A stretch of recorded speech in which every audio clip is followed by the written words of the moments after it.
মানে প্লেয়ার হিসেবে এটা খুব ভালো উদ্যোগ, কেননা একটা ডিস্ট্রিক্ট লেভেলের প্লেয়াররা সহজে সুযোগ পায় না, তাদের জন্য একটা বড় সুযোগ, যেহেতু সাচি আর আইএফএ যৌথ উদ্যোগে হচ্ছে। তো আশা করি এটা আগামী দিনে খুব ভালো কাজ করবে, মানে আমাদের ডিস্ট্রিক্ট লেভেলের প্লেয়ারগুলো যাতে সিএফএল খেলতে পারে, ওখান থেকে আইএসএল খেলতে পারে, খুব ভালো একটা প্রচেষ্টা। হ্যাঁ, নিশ্চয়ই সেক্ষেত্রে আমি বলবো প্রত্যেকটা টিমের মেডিকেল স্টাফ ভালো থাকা উচিত। এখন একটা ইনসিডেন্ট হয়ে গেছে তারকের সাথে, এটা খুব খারাপ দুঃখজনক ব্যাপার।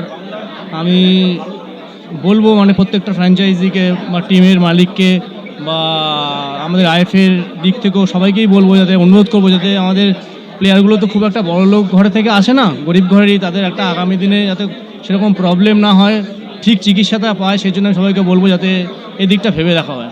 তো এই কেননা আমি তো প্রথমেই বললাম যে ডিস্ট্রিক্ট লেভেলের অনেক ভালো ভালো প্লেয়ার আছে যারা সুযোগ পাচ্ছে না, হয়তো ভালো ট্যালেন্টেও সুযোগ পাচ্ছে না, সেই ক্ষেত্রে প্রত্যেকটা ডিস্ট্রিক্ট থেকে এখানে একটা খেলার সুযোগ পাবে তারা, সেখানে আগামী দিনে আমাদের ভবিষ্যতে বেঙ্গল হোক ইন্ডিয়া হোক সবার একটা ভালো সুযোগ আছে, কেন হবে না, একটা মানে আফসোস হওয়ারই কথা।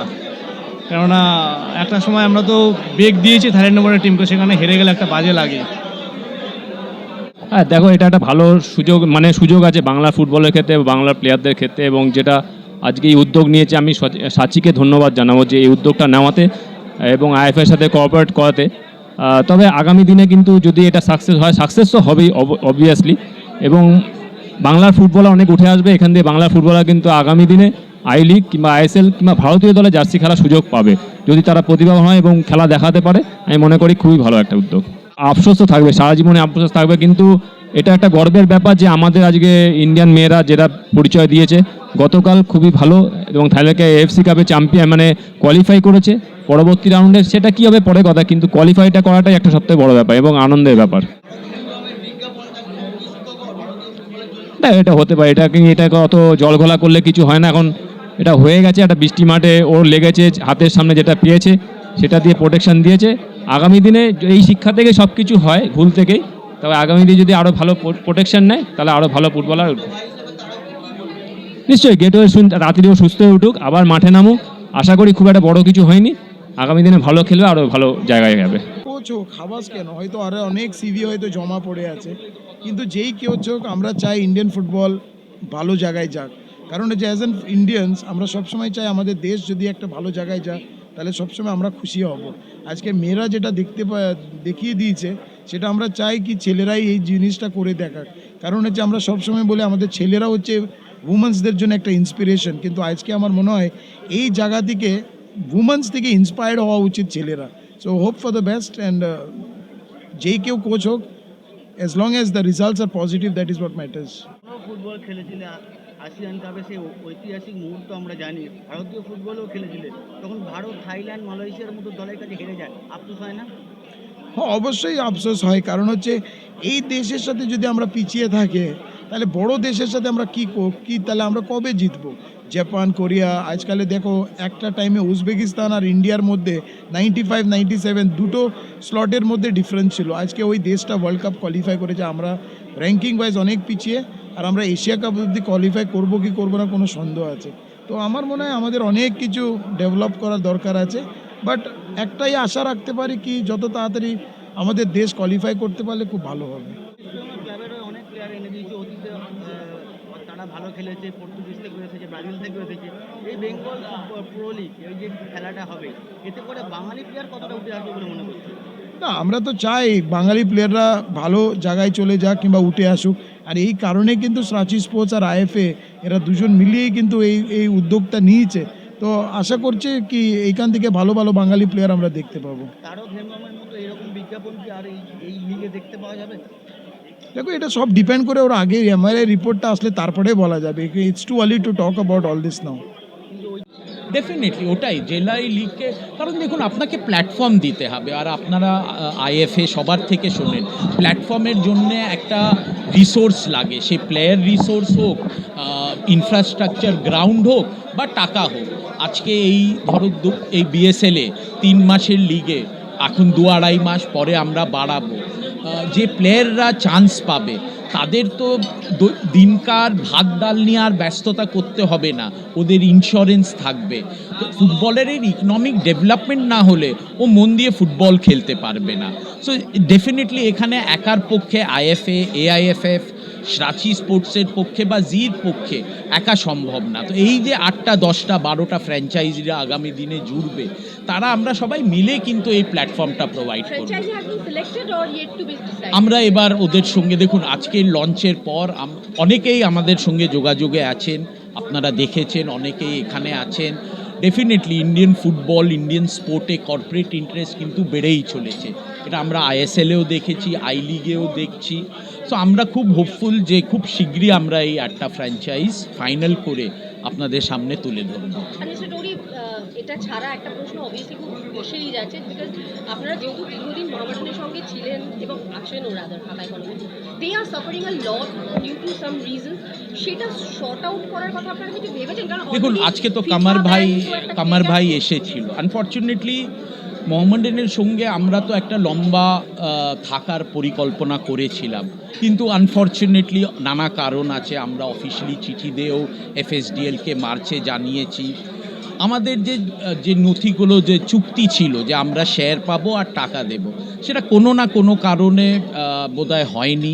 এতে রাঁচি স্পোর্টস তো দুঃখিত, কিন্তু ঠিক আছে, আমরা মোহামেডানের এগোনোর রাস্তায় কোনো বাধা দিচ্ছি না। আমরা যে 16-17 কোটি টাকা ইনভেস্টমেন্ট করছি, আমরা ক্লাবের পাশেই আছি, আমরা ইন্ডিয়ান ফুটবলের পাশেই আছি।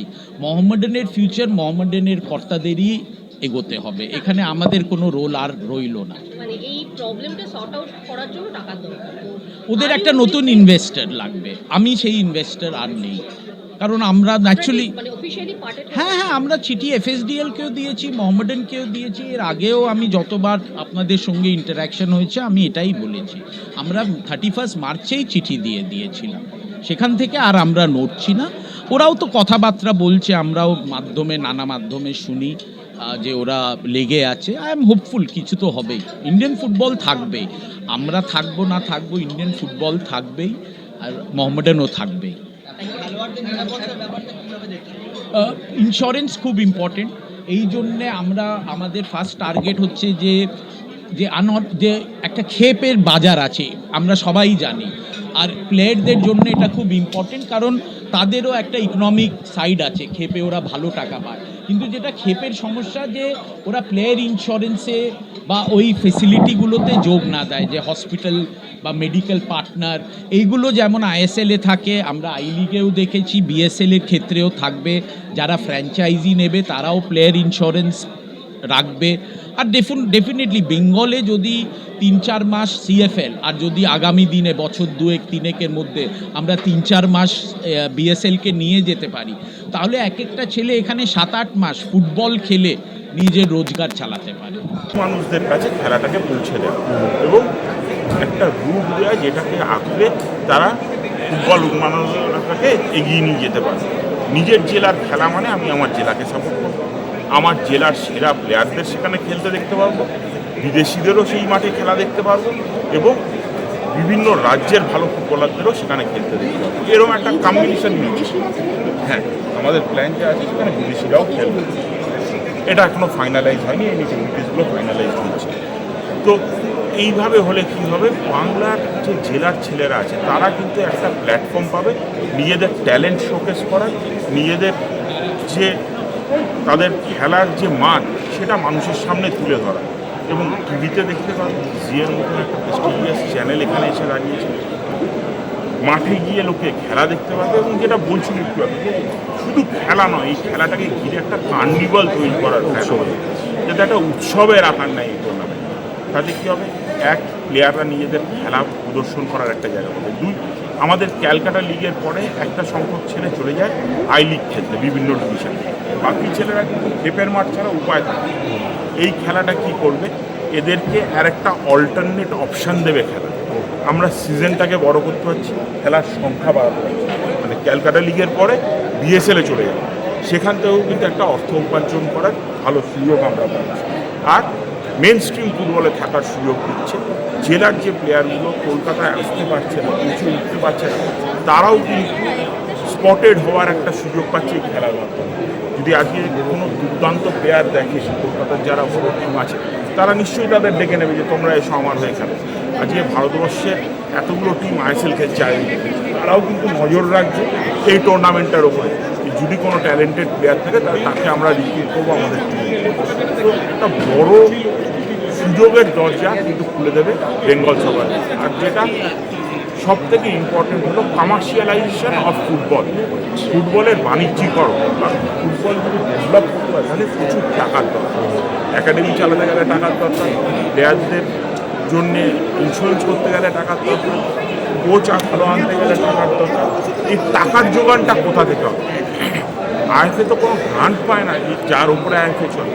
তাহলে আইএফএকে যদি এই টাকার জোগানটা করতে হয় তাহলে একটা সাকসেসফুল বিজনেস মডেল দরকার যেখান থেকে অর্থ উপার্জন করা যায় এবং সেই টাকাটা সঙ্গে সঙ্গে আমরা ডেভেলপমেন্টে খরচা করতে পারি। সেই সুযোগটাই কিন্তু করে দেবে আমাদের বেঙ্গল সুপার লিগ। খেলোয়াড়দের নিরাপত্তার দায়িত্বটা কি এবার মাথায় রাখা হবে? খেলোয়াড়দের নিরাপত্তার দায়িত্ব সবসময় আইএফএ মাথায় রাখে। আমার মনে হয় না, আমার আগে আমি যতদূর জানি পার প্লেয়ার ইন্স্যুরেন্স ছিল 35,000 টাকা, এখন সেটা 2 লক্ষ টাকা আছে। সেটা লাইফের কথা বলুন বা ট্রিটমেন্টের কথা বলুন।